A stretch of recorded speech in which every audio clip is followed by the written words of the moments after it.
with them. Gene Kelsey. If you're interested in their shows, they take anybody. You don't have to be a member. Usually they have room for somebody. And let's see, if you want to interested, call 753-7814. Ask for Sandy. Say, hey, I'm kind of interested in that trip to the casino. You know, the great thing about casinos is they give you free chips, and they often give you a free ride. In other words, it costs you nothing. You go over, the bus is, by the time you get their chips out of it, and your dinner doesn't cost you anything. And of course, the secret is use your chips, and if you win, walk away. If you lose, walk away. Don't continue gambling. If you get free chips, that ain't gambling. But if you get a deal or something, use the deal. Sometimes they give you a free ace for blackjack in some casinos and things like that. Use them, but just use them. Leave your credit card at home. Yeah, leave your credit card and most of your green stuff. Leave it at home. It's a losing proposition. The only people who make money at casinos are the owners. Don't forget that. Call Sandy, 753-7814 if you want a trip. Mark Carmel, Silver Creek, they have a bunch over there, and they meet at the Silver Creek house also. And I just wanted to remind people, if you're interested in the Mark Carmel Club, give them a call. They'll be very happy to be over there. I'm sorry. They tell me the news is over. We still have 5. No, okay. News is over, friends. Time is up. I have a public service announcement for you. And then we'll be right on the air with a geezer who's going to talk about that horrendous Supreme Court decision. I want to start investing. I heard about these new inflation-indexed I-bonds from the U.S. Treasury that guarantee a return above inflation. Well, we don't offer them, but there's this new stock. It guarantees a return. Guaranteed?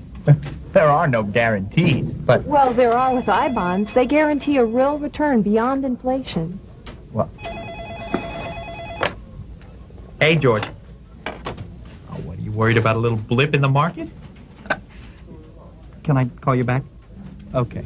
I should tell you that I'm not comfortable with risk. Well, what's a little risk? I don't think you understand. Wow. Look, I want an investment that's guaranteed to stay ahead of inflation like the I-bond, that's safe like the I-bond, that lets me save money on my state and local income taxes like the I-bond, and will let me get started with as little as $50. Like the I-bond? Right.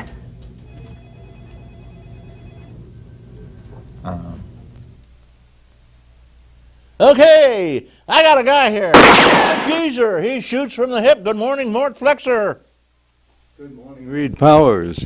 Good morning, Mayor Carr, and good morning, ladies and gentlemen.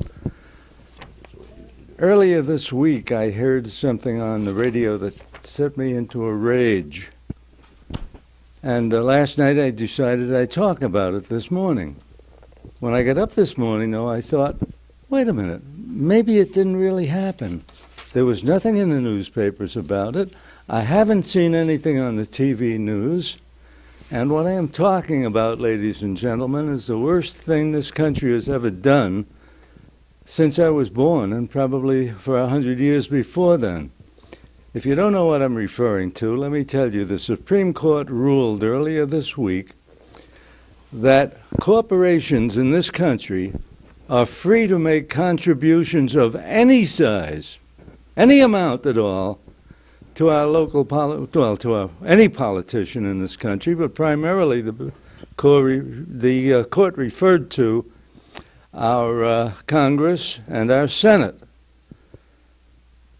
General Motors can now go to our Senate, pay them all $50,000 and say, look, pass a law, will you, giving us another $10 million for help? It's ridiculous. It's criminal, and we ought to be doing something about it. If I was younger, I'd probably have a gun in my hand, but I'm not suggesting a revolution. But we really need something equivalent without the shooting. Your rights are being taken away from you, and you ought to be, damn it, half at least as angry as I am. Reed, thank you. Thank you, Mort. Yeah, it looks like I've always been saying the Congress is already bought and sold, but it looks like it's really going to be bought and sold now. if a corporation can say, gee, I want you to be our guy, we're going to give you $500 million to run. And to some of these corporations, that doesn't mean anything. You know, that the money, the $50 billion a year that some of the big corporations like Exxon Mobil make, $500 million, doesn't matter. they have budget. They make more money than most countries in this world to budget. So they can control now. They can pick their own people, and they can go and say, "Hey, vote for me, or else we'll bankroll your opponent." And I have a feeling there's going to be a strong number, a great number of Republicans elected suddenly, because they're going to get these huge bankrolls. And there used to be a control on this. They said, "Hey, you guys have all this money. You can't take over our Congress and our country." And of course, they can then pass any laws they want. You know, this studio will be out of business. We're not going to be on the air. They don't want people, radicals like the public access stations, telling it like it is. It's very scary, guys. Congress right now is scuttling around to try to figure out what they can do to counteract this, because it's so dangerous to our basic democracy. Being able to elect anybody you want because you have huge money is not, you know, the poor guy's scrambling around trying to get up a few bucks to run his campaign. It doesn't have a chance against a guy that's going to have television ads running 24 hours, 7 days a week, telling the world how bad you are. All right, Red Carr. I'm not going to ask you what you think of all that, but it's very scary to me. Red Carr is the mayor of Westfield, been the mayor for many years now, and recently won election, didn't you? Yeah, a year ago. A year ago, yeah. Yeah. Now, how long is that good for? 4 years? No, 2 years. 2 years. So yeah. You got to face some. A year from March, I'll go again. Okay. If my wife lets me. Well, you know the money is good. You can't. Oh yeah, that's right. And I don't have to worry about any big corporation giving me $50,000. Well, if let's see, I guess Reynolds is the only one left. Yeah, and I don't know how long that's going to last. Yeah. That strike's been going on since October 2nd or 3rd. It's really a hardship too. It is, certainly is. And well, they can't. Management and union can't get together. I don't. What is the problem? You know, I tried to call the union. I did call the union. I got a response from the guy running it, and he said, "We don't want to comment on it." I said, "Look, we could talk about it. We'll have you guys and maybe have a representative from Reynolds come over. We'll discuss it. You know what you're doing here and what the problems really are." "Oh no!" I said, "We're in the middle of negotiating. We don't want to talk about it." And I called Reynolds 3 times, 3 different people, and they never even called back. No, they don't. No. No one wants to talk about That's it. right. But it's going on and on and on. It's Yep. insanity. I'll hear these poor people.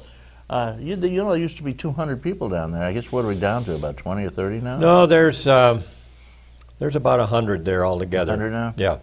Well, they tell me they're trucking scabs across the line who really can't Well, do much. back, I don't know, it was 2 months ago, Uh-huh. they hired a contract firm from wherever, and they bring in machinists they're trained machinists that come in. Uh-huh. But I also understand that they've hired some machinists that are laid off from one of the corporations in Jamestown, 4 or 5. Yeah. Well, speaking of Jamestown, now there's that great big operation down there where they make motors. Which one is it? They're cutting back anyway. We're cutting back up here. Oh, Cummins. Yeah, Cummins. Cummins engine. Cummins Yeah. is getting a little laying off too. But I understand that there's a possibility they'll start hire it You think in so? another month or so. Well, that'll be good. These new engines, Uh-huh. what I've been told, are really flying off the. Yeah. What do these new engines do? I've heard about them, but I don't know what's new about them. Well, I don't understand it all, but it's a fuel emissions system, and Cummins was ahead of the curve in developing the new system, and so, but they're a more pricey engine, as I understand. Uh-huh. Well, at any rate, Chautauqua County, I don't know how we survive. All the businesses run away, but we're still surviving. I guess we're all retired, Red. Yeah, right. That's how we do it. Yeah. At any rate, Westfield is booming. It's a nice little town. It's about 5,000 people. Actually, my grandfather used to say we don't quite have 5,000. This is back when. We have 4,000 988, because we did have 5,000. We lost 12 boys in the Civil War, and we never made them up. Yeah. We have about 3,500 in the village, and the balance is in the town. Yeah. And the